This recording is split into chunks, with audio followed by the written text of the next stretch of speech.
ideia é que hoje a gente passe algumas ideias, sobre orientação vocacional, sob o ponto de vista da filosofia. Eu acho bastante importante começarmos assim, né?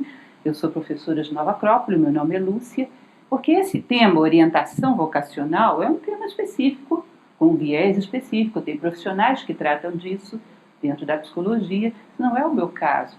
O que eu vou passar para vocês são reflexões da filosofia, sou uma filósofa, sobre o que poderia ser interessante tomar em consideração quando você vai fazer uma escolha profissional na vida. Mas, na verdade, vocês vão perceber que, como a filosofia trata da condição humana como um todo, acaba que essas orientações servem para qualquer escolha que você vai fazer na vida, e não só de uma profissão. Um filósofo que nós consideramos talvez um ponto de partida do pensamento filosófico da maneira como a gente entende, que é Platão, ele costumava dizer que qualquer coisa que você faça que dê certo, você abstrai daí um princípio fundamental que serve para fazer dar certo qualquer outra coisa na sua vida. Vocês já pararam para observar? Eu, às vezes, fico fazendo umas relações e fico pensando, gente, será que eu estou inventando isso? Vocês já perceberam que uma pessoa, por exemplo, que fala com clareza, tem as ideias bem organizadas, é muito provável que organize bem o armário dela? Ou as finanças dela? É muito provável. Ou aquela pessoa que conduz muito bem um veículo, com muita atenção, com muita cautela, com muita calma, é muito provável que conduza bem pessoas numa liderança, por exemplo? Porque, no fundo, são princípios equivalentes? São equivalentes. Há ideias gerais no universo. Se a gente pegasse, segundo Platão, você poderia aplicar em circunstâncias. É o ideal, ele chamava de plano das ideias. E você aplicando as circunstâncias, funciona. Assim como as coisas que dão errado, também. Você poderia pegar qual foi o princípio fundamental que você atropelou. Pelo menos aquilo você não atropelava mais. Então, como filósofa, já muitas vezes ao longo dos anos tenho feito isso, às vezes dá para a gente falar um pouco sobre qualquer coisa, ainda que não seja da nossa área específica. Então, hoje vamos falar um pouco de orientação profissional, considerar algumas ideias que você pode usar para fazer uma escolha de uma profissão, que hoje é um dos problemas que existem em grande quantidade na sociedade, numa indecisão, em que eu me fundamento para fazer uma escolha dessa, ou até para ajudar as pessoas que nós vimos vivendo essa indecisão. Então, vamos falar um pouquinho a respeito desse conceito, a palavra paideia. Paideia vem de paidos, que era criança no grego, que é a mesma origem da nossa pedagogia. Então, no fundo, paidos, agogos, era conduzir crianças. Aí a gente diz, bom, então era só para formar educação infantil? Cuidado, porque na Grécia, em Roma, civilizações, quanto mais antigas, em geral, mais simbólicos eles eram. Então, quando diziam uma coisa, nunca estavam dizendo só uma coisa. Isso é muito interessante. Em geral, você vai pegar Egito, quando eles dizem uma coisa, estão dizendo 10. E parece que à medida que a gente vem chegando mais para a modernidade, vai dizendo menos coisas. As línguas modernas, muito práticas, muito voltadas para a sobrevivência, quando dizem uma coisa, dizem meia. Não é isso? Então, a gente quase não tem mais simbolismo. Então, quando eles falavam de condução de crianças, não necessariamente era criança, idade física, mas às vezes imaturidade, falta de capacidade de resposta diante da vida com qualquer idade. Porque, de uma certa maneira, a humanidade inteira, esses 7 bilhões que estão sobre o planeta, não deixamos de ser crianças. Na maioria dos aspectos que regem a vida. Ou não. Considerem a maioria dos aspectos fundamentais na vida e vejam que estamos todos muito infantilizados. Então, a pedagogia se aplica a todo mundo e não só a uma criança que tem aí uma idade de 0 a 11 ou 12 anos. Não se trata disso. Então, pedagogia seria isso. Eu gosto muito de fazer um paralelo com o latim. Eu acho isso, quando eu descobri, eu achei muito surpreendente. Que é essa ideia do ótimo e do negócio. É óbvio que essas palavras latinas deram, no nosso português, ócio e negócio. E a gente não entende bem nenhuma das duas. E às vezes não sabe fazer nenhuma das duas. E às vezes também a nossa educação não prepara para nenhuma das duas. Ócio não é não fazer nada. Ócio é se voltar para as coisas da alma. E negócio é se voltar para as coisas do corpo. Muitas vezes, dentro do nosso processo educacional, nós não saímos preparados nem para as coisas da alma, nem para as coisas do corpo. Isso é curioso. Eles consideravam, gente, que a primeira coisa que você teria que ter para ser formado para a vida, isso era a base da paideia, era valores. Era entender a condição humana. Era entender o que você veio fazer aqui como ser humano. Que a pessoa que entendeu isso, você coloca lá na vida, ela faz bem feito qualquer coisa que ele couber fazer. Por quê? Porque é íntegro, é fraterno, é honesto. Então, se for marceneiro, vai ser um bom marceneiro. Se for médico, vai ser um bom médico. Porque os princípios que norteiam a ação humana são bons. Então, na hora de manifestar, qualquer coisa que ele tenha pendor, tenha jeito para fazer, vai fazer bem feito. Então, era quase que secundário. Quase não, era secundário mesmo. Era uma consequência prática. Primeiro, formam todo mundo para ser humano. Isso era a ideia. Era formação e não informação. A informação, essa coisa mais técnica que a gente tem hoje em dia, era considerado secundário. E, inclusive, meio discutível. Às vezes a pessoa podia desenvolver bem 2, 3 coisas, dependendo da pessoa. Mas os princípios fundamentais eram elementares para que essa coisa que ele fizesse somasse para ele mesmo e para a humanidade. Se você não tem princípios, pode ser que você faça coisas que subtraiam.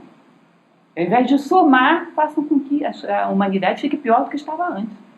Então esse elemento era muito interessante. Dentro, ótimo, que era dedicar-se a valores, a sensibilidade à beleza, a sensibilidade à dor alheia, empatia, coisas desse tipo, fraternidade, dentro, e depois o negócio fora. Nós vivemos na nossa época histórica, de alguns séculos para cá, uma educação tecnicista, forma para fazer coisas e não para fazer seres humanos. E aí nós vamos falar bastante a respeito disso, o processo fica bastante comprometido. Vejam essa frase que interessante. Existe um autor que tem um livro muito interessante chamado Paideia, um livro grosso, onde ele fala o tempo todo sobre esse conceito. O que era educação? Inclusive ele diz, olha, nós temos que voltar ao berço da civilização ocidental. Temos que voltar ao modelo grego, porque é a raiz para resolvermos os problemas da sociedade atual. Eu garanto para vocês que se vocês entrarem na internet, no Google, o Google é interessante para fazer pesquisas de tendências coletivas, escrever lá, causa dos problemas da humanidade. Vocês vão ver que a maioria das pessoas diz que a causa é a educação. Falta de educação. Eu concordo. Mas o que você chama de educação? Se o cidadão souber melhor os princípios da eletricidade, ele fica mais honesto? Ou da física quântica? Ou de seja lá o que for? Você percebe que não é isso. A educação é sim a raiz dos problemas e também a solução. Mas você teria que saber o que é educação. Você teria que juntar muitas coisas para compor a palavra paideia. É educação, é cultura, é princípios, é tradição, é integridade, é honra. Junta tudo isso, você vai ter a paideia. Nós dividimos tudo e ficamos só com uma formação prática, técnica, para gerar resultados materiais. Isso é muito discutível. Esse tipo de educação, às vezes, até piora. E quando você tem uma pessoa de mau caráter, é melhor que ela tenha menos informação. Ou não? Com certeza. Se você considerar que a informação te dá velocidade, quando você está indo para o abismo, é melhor ir devagar. Óbvio. Então, a informação acelera o processo para o abismo. Então, essa frase eu acho bastante interessante. Forme o homem, e qualquer coisa que ele fizer, fará algo digno de um homem. Lembra um pouco aquele princípio religioso, cristão, de buscar seu reino em primeiro lugar, lembra? É a mesma ideia. Bom, busca quem você é, o seu reino, o seu lugar no universo.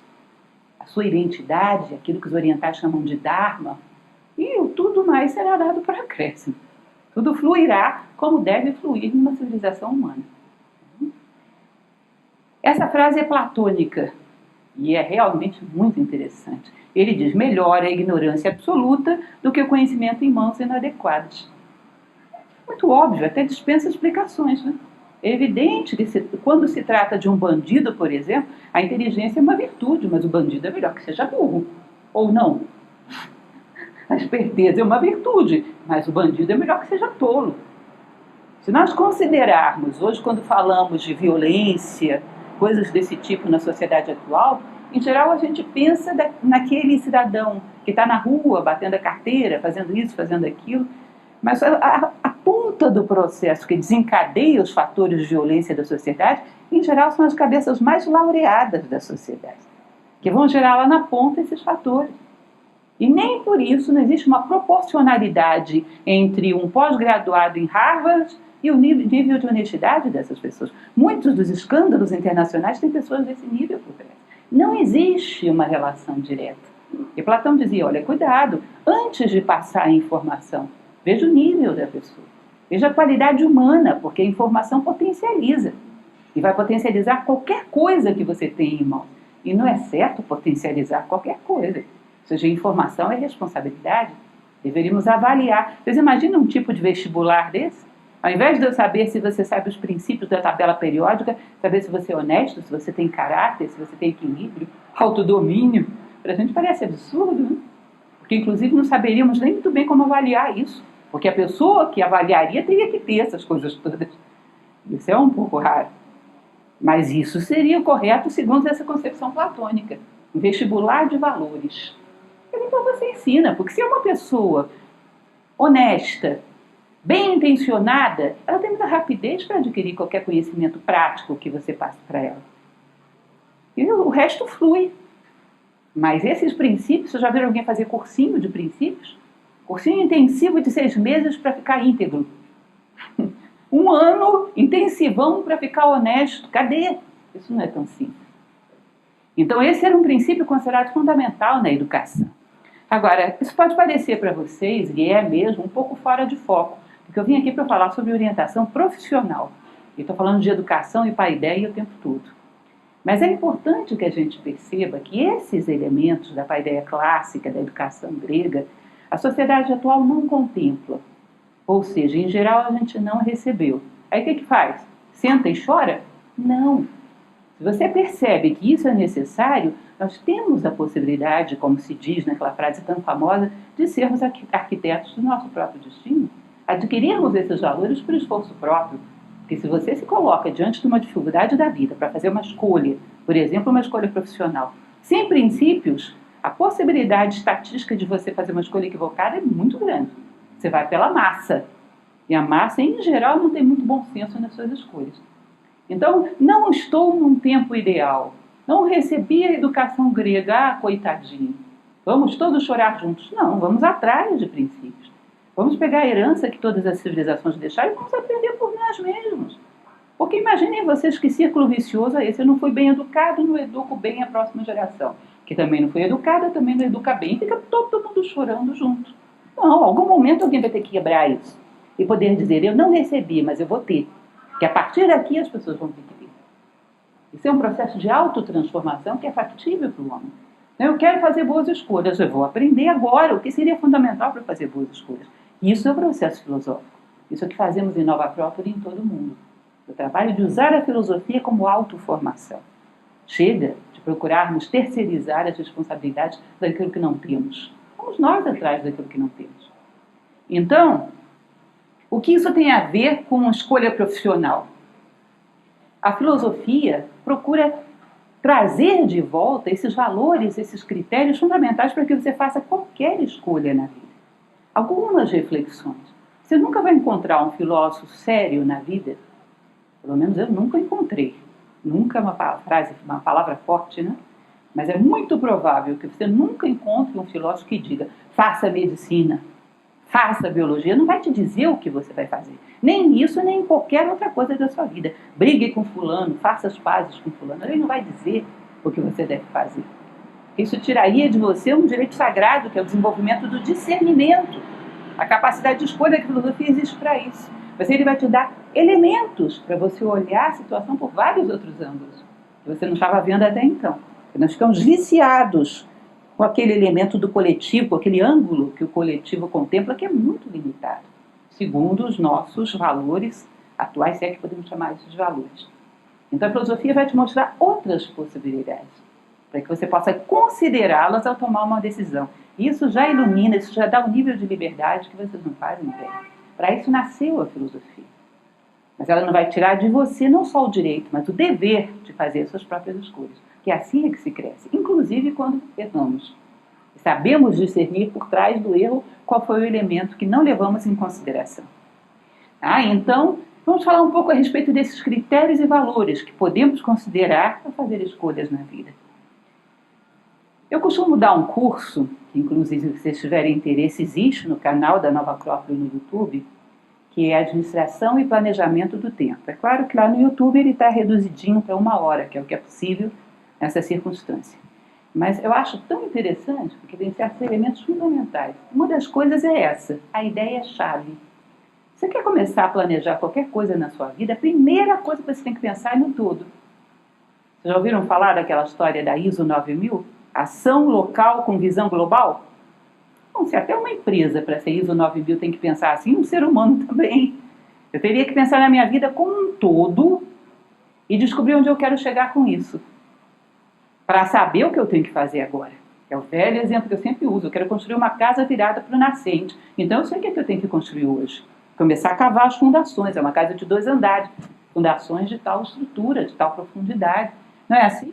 Mas eu tenho o tempo todo que estar com a planta da casa na minha frente, sabendo onde eu quero chegar. Porque senão não tenho como saber o que fazer hoje, se eu não sei onde eu quero chegar. Então a ideia-chave da condição humana, não achem que isso é exagero, isso é um fato. A ideia-chave da condição humana é saber qual é o seu sentido de vida. Ao final de tudo isso, onde eu quero chegar? Quando todo esse processo que eu te chamo de vida estiver findando, eu quero olhar para trás e quero ver o quê? E, em geral, se diz que para toda condição humana existe uma resposta comum, que é o sentido de vida humano, é sair daqui um pouco mais humano do que você era quando entrou e possibilitar aqueles que conviveram contigo também crescerem como seres humanos. Isso não é parcial, não é uma opinião minha, não é uma coisa que cada um pode pensar de um jeito. Isso seria um elemento básico, um truísmo, uma ideia de um ponto de partida. Porque hoje a gente acha que tudo é relativo. Né? Não é relativo. Todos os seres, pelo menos dentro da filosofia tradicional, se vocês não concordarem com isso, briguem com Platão, www.platão. Dentro da filosofia tradicional, bom, uma planta não pode discordar que ela tem que fazer fotossíntese, ela é planta. Isso é inerente à sua identidade. Um animal não pode discordar que ele tem que ter instinto de sobrevivência e procriação. Isso é inerente à sua identidade, senão ele é animal, é outra coisa. E um ser humano não poderia discordar de que ele veio ao mundo para se tornar mais humano e ajudar as pessoas à sua volta a serem mais humanas. Com valores, virtudes, sabedoria, que são coisas que só ele pode aportar ao mundo. Ele não pode aportar clorofila, ele não pode aportar sobrevivência de lobo, porque ele não é lobo, embora às vezes se comporte como se fosse, né? Ele pode aportar valores, virtudes e sabedoria. Então não é discutível. É como se fosse a pirâmide, um objetivo comum, cada um pela sua face, múltiplas faces. Todo mundo teria que caminhar para isso, olhar para trás e sentir minha vida somou para mim mesmo e para a humanidade. Se você concorda comigo nesse truísmo, nesse ponto de partida, aí tudo mais fica fácil de deduzir. Senão a gente vai ter problemas. A filosofia esse é um ponto de partida que não tem como polemizar. A partir desse sentido de vida, nós começamos a estabelecer a minha profissão, as minhas escolhas no dia a dia, a minha forma de convivência, a minha resposta às agressões que recebo e todos esses estímulos e circunstâncias que a vida me coloca. Ou seja, essas coisas não vão roubar de mim a minha condição humana. Assim como eu não consigo roubar da planta a condição dela de planta. Se eu chegar lá para ela e torturá-la e dizer, olha, se você não parar de fazer fotossíntese, eu te arranco. Ela vai fazer fotossíntese até eu arrancar. Ela não tem escolha, mas eu tenho. E isso é que faz a condição humana ser bonita. Optar por ser humano. Podendo fazer qualquer coisa, optar por ser humano. Tá? Então essa é a questão do pensar grande, pensar na vida como um todo. E aí partindo para um elemento mais dentro do campo profissional. Dentro dessa ideia de que o nosso sentido de vida é crescer como seres humanos e ajudar a humanidade a crescer, de tal maneira que as pessoas que passem por você se tornem maiores porque conheceram você. Isso Cícero costumava dizer, certifica-te de que és um fator de soma na vida das pessoas de que participas, né? Nas vidas que participas. E aí a gente pode considerar profissionalmente o que eu poderia fazer de perguntas que me ajudariam a chegar à conclusão sobre como eu me realizo melhor. Uma sugestão que eu acho interessante é essa. O que eu gosto de fazer, independente de ganhos materiais. O que eu gosto de fazer, de construir e não de usufruir. Porque do jeito que nós estamos engraçadinhos hoje em dia, não custa alguém dizer, eu gosto de comer chocolate. Eu também gosto. Mas você não fez o chocolate, você está usufruindo. Eu quero saber o que você gosta de construir e não de usufruir. Não que usufruir seja mal, mas você tem que aportar alguma coisa ao mundo. Ou não. Não viemos aqui só para usufruir. Eu acho isso engraçado, porque se você pega um objeto na sua casa que não serve para nada, você joga no lixo.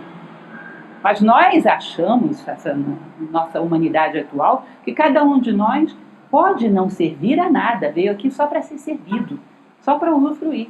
E acha que não existe uma lógica na inteligência universal que também vai nos colocar no lixão cósmico. Inútil, inútil. Nós não somos inúteis, nós viemos para somar, para construir algo. Onde eu percebo que eu me realizo mais, independente de reconhecimentos, independente de ganhos materiais. Imaginem, gente, os grandes homens da humanidade, que são um bom referencial para a gente. Todos os grandes, em qualquer área que vocês quiserem. Artistas, cientistas, se eles dependessem das pessoas reconhecerem o trabalho deles, saberem que eles eram grandes, admirarem, elogiarem, eles teriam feito. A gente teria teoria da relatividade, teria Requiem de Mozart, teria teto da Capela Sistina. Se Michelangelo ficasse lá, não, se não me elogiarem, não faço. Olha, vamos e venhamos. Esses homens, eles tinham um sentido de dever intrínseco. Eu faço porque eu amo isso. Se as pessoas vão reconhecer ou não, o problema é delas. Porque os poucos que reconheceram entraram para a história. Jorge Vasari entrou para a história só porque reconhecia Leonardo da Vinci, Michelangelo, Rafael. Já se tornou grande por causa disso. Então, quem reconhecer, quem não reconhecer, bom, é uma questão individual de cada um. Eu me realizo ao fazer isso e sinto que somos. E não posso depender dessas circunstâncias externas. Encontrar isso dentro de nós já é uma boa dica. Encontrar isso dentro de nós já dá uma pista de qual é a nossa linha de atuação no mundo. A que viemos somar? Primeiro como ser humano e depois especificamente em tal função prática. Esse elemento do conhecimento intrínseco. Nossa, eu às vezes, quando dou curso de técnicas de estudo, que também existe no nosso canal do YouTube, um pequeno workshop sobre esse assunto, eu desafio qualquer estudante em relação a isso. Você pega uma pessoa que diz que vai estudar para o vestibular, que vai estudar para um concurso, e fica 12 horas. Eu já vi gente que faz isso, vocês já viram? Às vezes chega a ficar jornadas de 12 horas estudando, uma coisa de louco. E no final, às vezes, do mês, você vai ver o que ela gravou, o que ela guardou, quase nada. Se estudasse, às vezes, uma por dia, da maneira correta, gravaria mais. Infelizmente, isso é muito comum. E essa é uma das questões que eu digo, que se não for a principal, é uma das. Sabe o que é? Você gostar do conhecimento. Essa é a questão do conhecimento intrínseco. Sabe por que eu estou estudando biologia? Ah, porque se eu não estudar essa chatura, eu não passo no vestibular. Vai ser um estudante medíocre. Não vai? Não tem jeito, vai ser medíocre. Aí você diz, tem milhões de concorrentes, milhões pensando desse jeito, então você não tem tantos concorrentes. Agora olha para isso e diz, olha como é interessante a vida. Olha como é que as conexões da vida se estabelecem com inteligência. Como é que alguém acredita que isso é casual? Olha como uma célula se alimenta. Que coisa impressionante, que inteligência existe nisso. Eu jamais pensaria numa coisa tão engenhosa. Olha como é interessante essa equação matemática, como é bela. Gostar do conhecimento. Tem jeito de uma pessoa não ter um aprendizado profundo se gosta do conhecimento? E quantos fazem isso? Conhecimento se torna um estorvo, uma coisa atravancando o seu caminho, para você chegar àquilo que é bom mesmo. E o bom mesmo é um emprego que vai te pagar bem, para você ter conforto e não fazer nada. É curioso isso. Ou fazer o mínimo possível. Ou seja, o homem tem como meta. Imaginem vocês, um ser humano é dotado de capacidade de imaginação, inteligência, vontade, amor, generosidade, e a meta dele é fazer nada. Ou seja, é meta de pedra. Não precisava ser humano para isso. E o conhecimento se torna um estorvo. Muito cá entre nós, que ninguém nos ouça, a não ser todos que vão assistir essa gravação. Se uma pessoa tivesse a certeza de que ela podia acessar um emprego público sem riscos, sem precisar fazer aquela prova, ou acessar um curso universitário muito disputado, sem riscos, sem precisar passar por aquele vestibular, quem diria não, eu quero o conhecimento? Agora, você imagina o que é um ser humano que não suporta o conhecimento? É um ser humano? Então, é um dos elementos que você pode perceber que são fundamentais para que você tenha qualidade em qualquer coisa que você faça na vida. Ter o teu coração colocado naquilo. Eu gosto demais de trabalhar a madeira. Vai ser genial. Ah, mas marceneiro é uma coisa que não tem valor na sociedade. Sabe o que não tem valor? Mediocridade. Em sociedade nenhuma, mediocridade tem valor. Nós vamos falar sobre isso já já. Então, o primeiro elemento a descobrir é onde você coloca o seu coração, onde é capaz de fazer com um interesse profundo, porque aí você vai ter qualidade. Quem tem qualidade, quem tem coração, abre espaço em qualquer coisa. É o que nós vamos falar já já. Imaginação e inteligência, fazer relações, expandir conhecimento, isso é a coisa mais rara do mundo. Vão dizer, não, a nossa sociedade é tão moderna, as pessoas são inteligentes. Inteligentes são meia dúzia de pessoas que conduzem o processo. A maioria é assinador de cheque, apertador de botão. E uma preguiça mental horrorosa. As pessoas pensam que a preguiça atinge principalmente o corpo físico. Não, aí já é consequência. A mente tende a ser preguiçosa, é a lei do menor esforço. Eu compro um software pronto, que é o que todo mundo pensa, e só rodo, só dou play. Capacidade de inteligência valoriza um profissional em qualquer área. Inteligência vem de inteligere, escolher dentre, saber distinguir, saber discernir. Saber, sem seguir a opinião de todo mundo, analisar aquela situação que se colocou diante de você e dizer isso sim, isso não.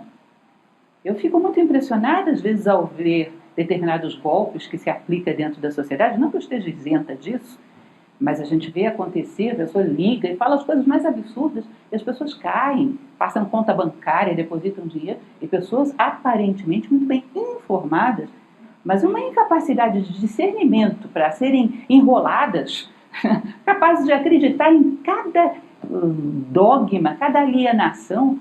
Você diz, como pode, gente? Como pode? Incapacidade de discernir, de escolher, de ver com clareza.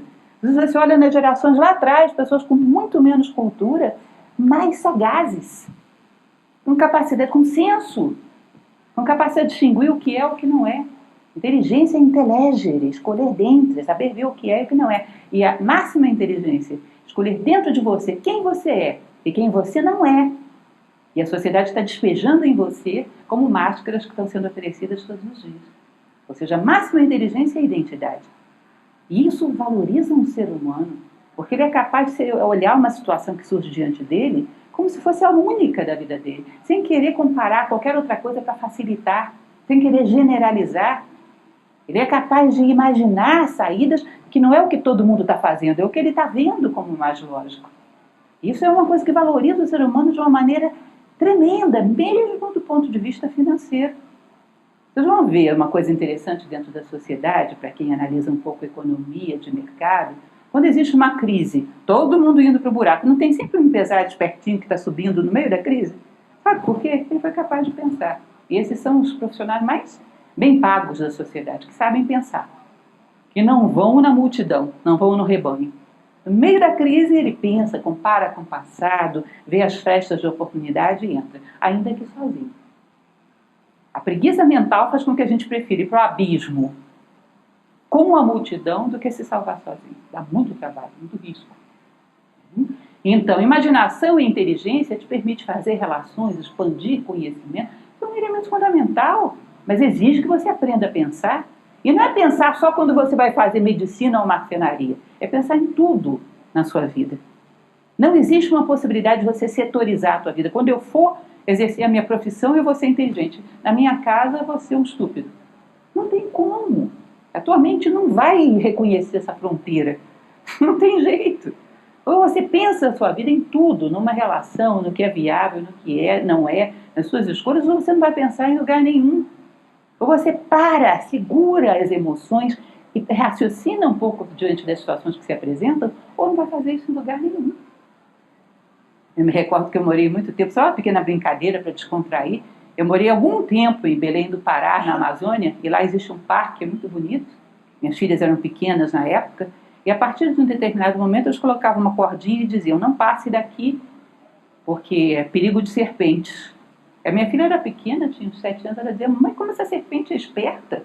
Ela sabe reconhecer onde ela não pode passar. Eu achava isso engraçado, porque é um pouco o que a gente pensa da gente. Acha que inteligência dentro da profissão vai ser muito grande. Nos outros lugares eu posso ser um inerte. Ou você se dispõe a pensar a tua vida, refletir, fazer escolhas inteligentes em todos os lugares, ou não vai fazer nunca. Mentalidade de tribo, mentalidade de massa, mediocridade. Tá? Ou seja, é uma mudança que exige muito empenho. Necessário buscar isso em tudo na vida.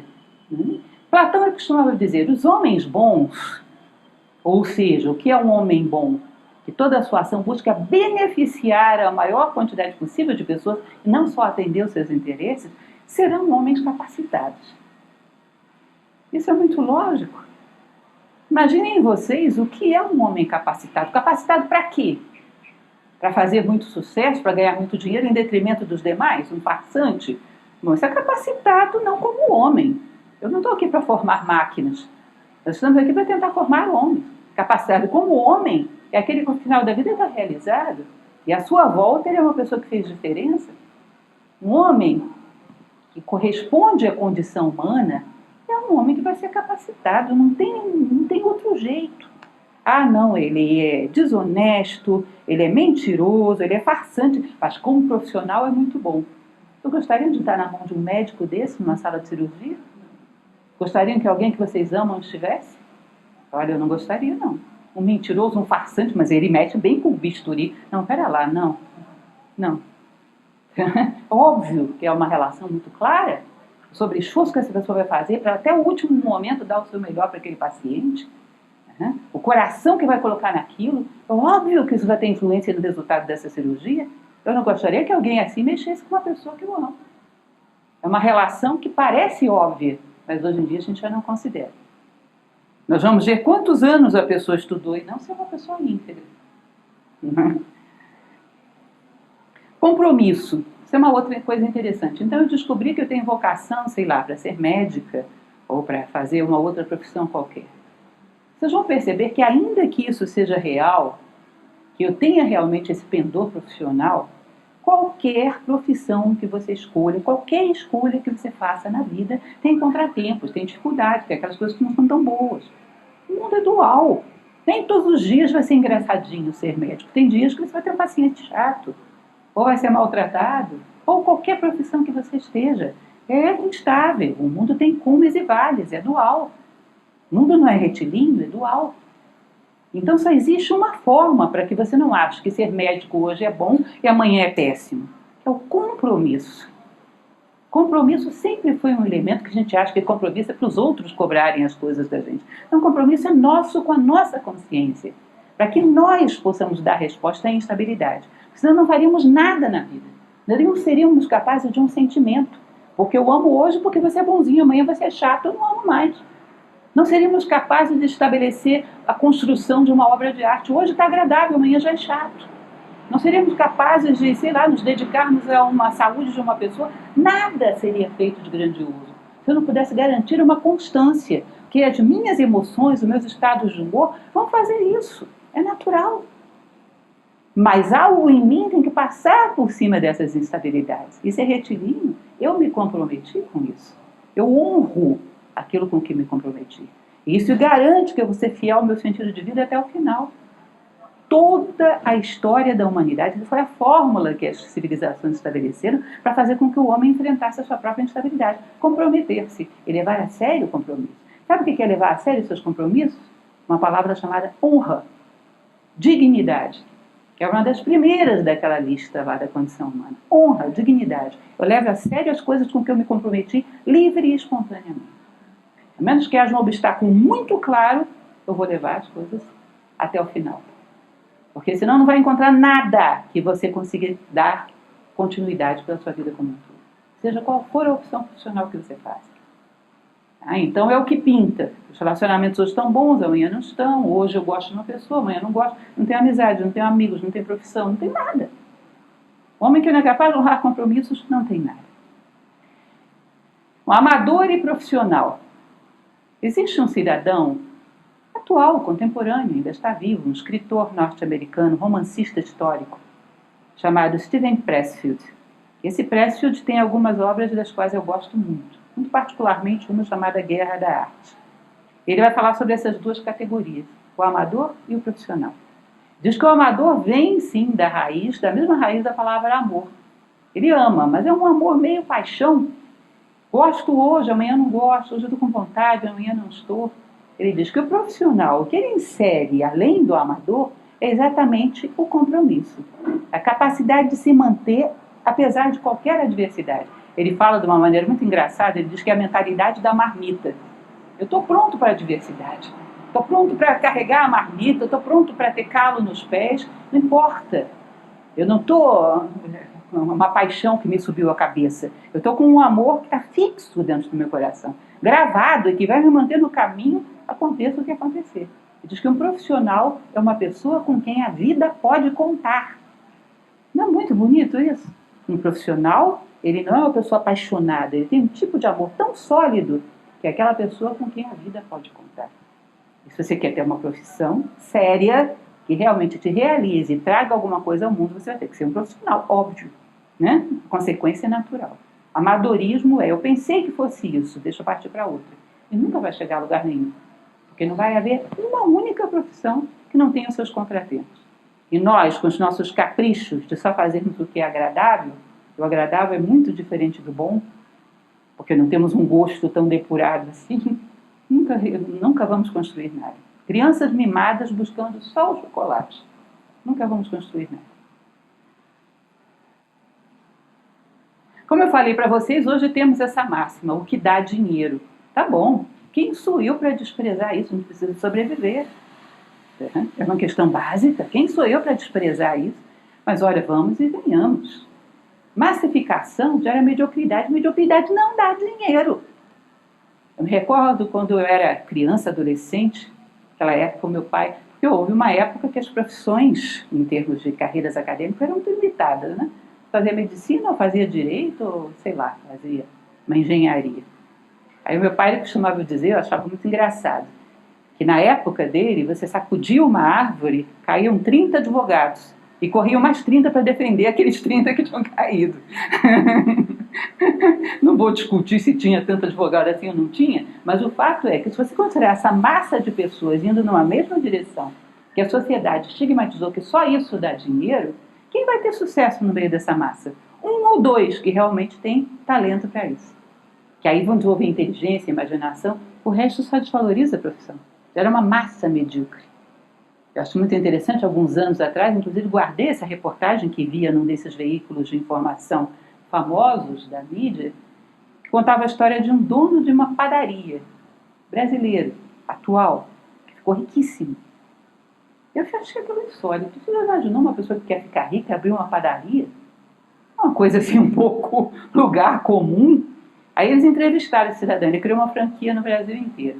Ele disse, olha, eu abri uma panificadora em alguma cidade do Nordeste que não me lembro agora. Aí sabe o que acontecia? Eu comecei a perceber que as pessoas gostavam de pão mais branco ou pão mais torradinho. Fiz fornadas separadas. Tinha pessoas que iam lá todo dia, pegavam 2 pães, 3 pães, uma quantidade constante. Eu já botava no saquinho e colocava o nome de fulano. Estava separadinho. Aí comecei a perceber que às vezes as pessoas eram mais idosas, vinham com dificuldade da casa dela, contratei um motoboy para deixar na casa dela. Aquela quantidade de pão branquinho, 3 pães todo dia naquele horário. E aí começou. Ele disse que ele colocou uma máxima na vida dele. Ele não se permitia deitar uma única noite sem parar para pensar como é que o atendimento dele podia ser melhor no dia seguinte. Você imagina onde é que uma pessoa pode chegar com uma meta dessa? Uma noite sem pensar como o atendimento dele podia ser melhor no dia seguinte. Aí criou outra padaria, e o pessoal começou a se deslocar de tudo quanto é lugar da cidade para ir na padaria dele, ele criava outra, aí começou a gerar uma franquia, vendeu para tudo quanto é lugar do Brasil, rico, com padaria. Então é interessante a gente perceber que as coisas não são bem como a sociedade estigmatiza. Tal profissão dá dinheiro. Olha, tem certas profissões que nós ficamos marcadas na nossa cabeça. Aquele profissional que eu fui que foi horrivelmente mal atendido. Eu não só não vou, como faço contra-propaganda para uma meia dúzia. Não é isso? E é o mais comum. Quantas vezes vocês foram bem atendidos? Em qualquer lugar. Seja num comércio, seja numa consulta, quantas vezes fomos bem atendidos? Vocês percebem que é uma minoria? Infelizmente. Esse profissional, ele abre espaço. Não tem muito como dar errado. Mediocridade não dá dinheiro. Nem dinheiro, que dirá realização. Uhum. Mentalidade do currículo. Aí a pessoa vai dizer, não, mas você está falando uma coisa dessa, mas quando eu abro o jornal para procurar emprego, o cidadão diz lá, exige-se experiência. Mesmo isso já está mudando. As pessoas estão começando a perceber que isso é uma grande bobagem. Imagine que você tem uma empresa. Você contrata um funcionário porque ele tem um currículo de conhecimento de informática, mas é um desonesto, é um ladrão. Com todo o currículo dele, quando ela virar as costas, ele vai roubá-la. Agora imagine que é uma pessoa que não sabe absolutamente nada de informática, mas é uma pessoa honesta, íntegra e com vontade de colaborar. Quanto tempo ele aprende informática? Com esse empenho todo, essa vontade toda de crescer? Isso não é tão complexo assim para as necessidades que você tem.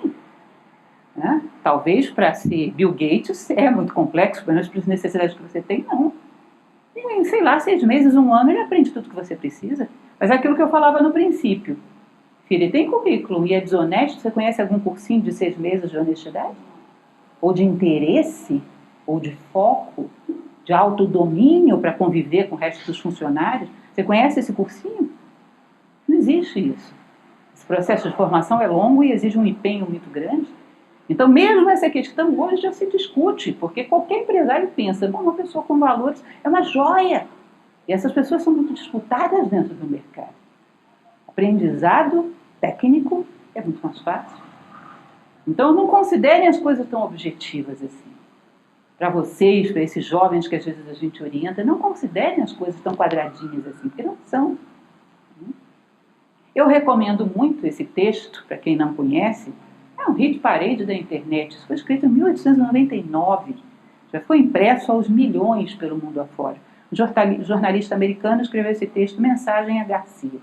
Fez um sucesso tremendo. Era uma época onde se começou essa discussão do desemprego, das pessoas não terem oportunidades. Aí ele criou esse texto para mostrar que uma pessoa que tenha garra, tenha sim de empregos correndo atrás dele, em qualquer momento histórico. Ele falava de um oficial americano, Rowan, que mandaram ele entregar uma mensagem a um general que estava embrenhado no meio da floresta em Cuba, numa época que não existia nenhum meio de comunicação desses modernos. Entregaram a mensagem ao Rowan, ele se atirou de barco na costa, porque a ilha estava em guerra, se atirou de barco na costa, nadou, foi lá, atravessou a ilha e saiu do outro lado tendo entregue a mensagem ao Garcia. Ele diz, olha, existe um eco em todo o mundo. Preciso desesperadamente de alguém capaz de entregar uma mensagem a Garcia. E aí ele vai contar tudo o que acontece com os nossos funcionários quando a gente pede para entregar uma mensagem a Garcia. Que Garcia? Como é que se escreve esse nome? Você tem certeza que sou eu mesmo? Eu sou pago para isso? Isso está onde? Você tem o endereço do Garcia? Eu não sei o quê. E você acaba desistindo, levantando e indo procurar o Garcia, você. E discute isso com uma propriedade. É um texto de 2 páginas. Perfeito, perfeito. Eu acho que seria obrigatório para uma pessoa que está tentando entrar no mercado de trabalho ler uma mensagem a Garcia. Isso é pedagógico. Bom, só como curiosidade, isso aqui não é o foco de uma palestra desse tipo, uma pequena palestra, mas para vocês entenderem um pouco a etimologia de onde vieram essas palavras educação, didática e profissão. Educação vem de educo, educes, educere, que é conduzir para fora, fazer sair. Didáscalos, eu acho linda essa etimologia, significa aquele que divide ou distribui beleza. Tem beleza dentro dele e ele distribui do lado de fora. Se não tem como fazer didática, não tem como ter didática. E por fim, profitere, declarar em público, professar em público, ou seja, pronunciar aquilo que está dentro de você. Vocês percebem que as 3 palavras têm uma mesma tônica? Tem alguma coisa dentro de você e você trouxe para fora. Aí você é um bom profissional, aí você educa, aí você conduz, aí você é capaz de dar o seu melhor para as pessoas. Não tem nada dentro de você? Você quer ser bom profissional? Como? É um robô programado? Lembram da música do Djavan? Sabe lá o que é não ter e ter que ter para dar? Como é que vai funcionar isso? Não vai funcionar. Portanto, as 3 palavras tratam de trazer à tona aquilo que você é. Para isso você tem que ser. Cultive algo dentro de você, por você mesmo, por dignidade, por honra, pelo que você é, pelo que a natureza espera de você como ser humano. E quando isso aflorar, vai aflorar com uma boa capacidade profissional e que vai garantir o teu espaço com muita dignidade, talvez muito melhor do que muita coisa que é considerada mais fácil, que exige menos esforço. Por quê? Porque você é, e aquilo que é vai ter que dar um jeito de existir, vai se manifestar. Isso não é só uma casca. Uma pessoa não é um bom médico, não é um bom engenheiro porque um pedaço de papel diz que ele é. Pelas vossas obras vos conhecerei. Aquele que coloca o seu coração nas coisas que faz, esse se distingue em qualquer campo e isso realmente é válido. Isso deveria ser considerado na hora de fazer escolha. Por fim, essa frase, que é uma frase de um dos nossos professores de Nova Acrópole, que eu acho muito interessante e ao mesmo tempo enigmática. Primeira vez que eu ouvi isso, eu fiquei pensando, o que ele quer dizer com isso? Quanto mais dentro, mais fora. Vocês conseguem entender isso? Quanto mais dentro eu estou, mais quando eu saio eu faço diferença. Superficial, do lado de fora é um desastre. E tem muito a ver com aquilo que a gente falava do latim. Quanto mais ótimo, vida interior, mais negócio, sucesso na vida exterior. Eu tenho algo para dar. Eu tenho algo para comunicar ao mundo. Quanto mais dentro, mais fora. E não tem como dar errado essa equação, inexorável. Né? Encontre-se como ser humano e encontrará seu lugar no mundo com sucesso. Isso é uma raiz, eu acho, que é o que a filosofia pode indicar para qualquer um que queira fazer escolhas na vida. Seja humano. E quando você se manifestar no mundo, vai ser um profissional humano, um médico humano, um odontólogo humano, um vendedor humano. Puxa, está interessado na sua necessidade, não empurrar qualquer coisa em você. Está interessado na sua necessidade, não conduzir você para uma determinada área que interessa mais a ele do que a você. Não se projeta em tudo, não pensa só em tirar vantagem. Talvez alguns de vocês tenham conhecido essa propaganda muito antiga que se imortalizou, que foi uma marca de cigarro muito infeliz, que inventou de colocar um antigo jogador de futebol dizendo que a melhor coisa da vida era tirar vantagem em tudo. Vocês lembram disso? Lady Gerson, vocês já devem ter ouvido falar. Isso foi um desastre porque é uma filosofia de vida desastrosa. A melhor coisa da vida não é tirar vantagem em tudo. A melhor coisa da vida é realizar-se como ser humano em tudo. Os grandes homens da história não foram aqueles que mais tiraram, foram aqueles que mais deram. E foram os mais felizes, e aqueles a quem a humanidade mais deve. Muito do que a gente está falando aqui é graças a eles.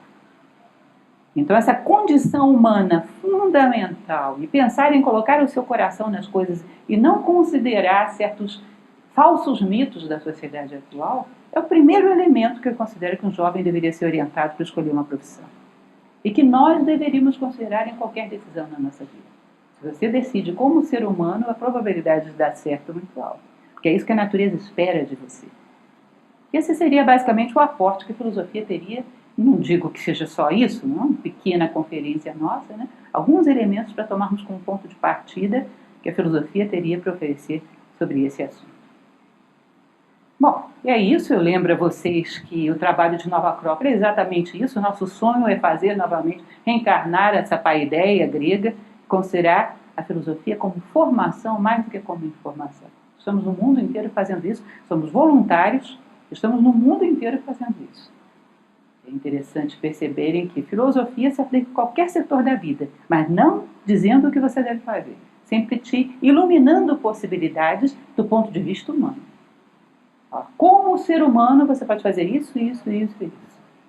Ou seja, um leque de possibilidades que a condição humana te permite. E a gente esqueceu um pouco que a própria condição humana hoje não é a coisa mais importante do mercado. Mas parece que o final do processo viraram coisas, não seres humanos. O final do processo não é fazer o homem feliz, é produzir coisas.